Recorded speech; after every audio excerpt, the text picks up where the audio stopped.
आज रत्नागिरीमध्ये नवभारत नवराष्ट्र दैनिकाच्या ऑफिसचं ओपनिंग झालेलं आहे आणि या ऑफिसला अखिल भारतीय मराठा महासंघाचे जिल्हाध्यक्ष सावंतसाहेब या ठिकाणी आलेले आहेत आणि त्यांनी सदिच्छा भेट दिलेली आहे. त्यांच्याकडून आपण जाणूया. सावंतसाहेब, काय सांगाल? आज आपण नवभारतच्या नवराष्ट्राच्या ऑफिसला भेट दिलेली आहे, काय तुमची प्रतिक्रिया असेल?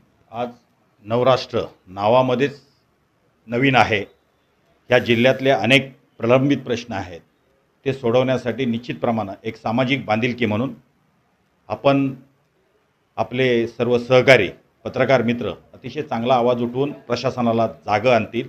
नुसते प्रशासनाला पण नव्हे तर लोकप्रतिनिधीसुद्धा कुठे चुकत असतील त्यांचीही चुकीची बाजू दाखवण्याची ताकद हे नवराष्ट्राचे पत्रकार, जे आम्ही सतत पत्र आपण वाचत असतो, त्याच्यामुळे मला निश्चितप्रमाणे या जिल्ह्याला, नुसतं तालुक्यालाच नव्हे त्या जिल्ह्याला चांगलं असं मार्गदर्शन आपल्या माध्यमातून निश्चित होईल, इतका विश्वास मला या निमित्तानं वाटतो. नक्कीच. तर साहेबांनी सांगितलेलं की जिल्ह्याला याचा चांगला फायदा होईल आणि त्यांनी आपल्या शुभेच्छा दिलेल्या आहेत. सचिन सावंत, नवराष्ट्र, रत्नागिरी.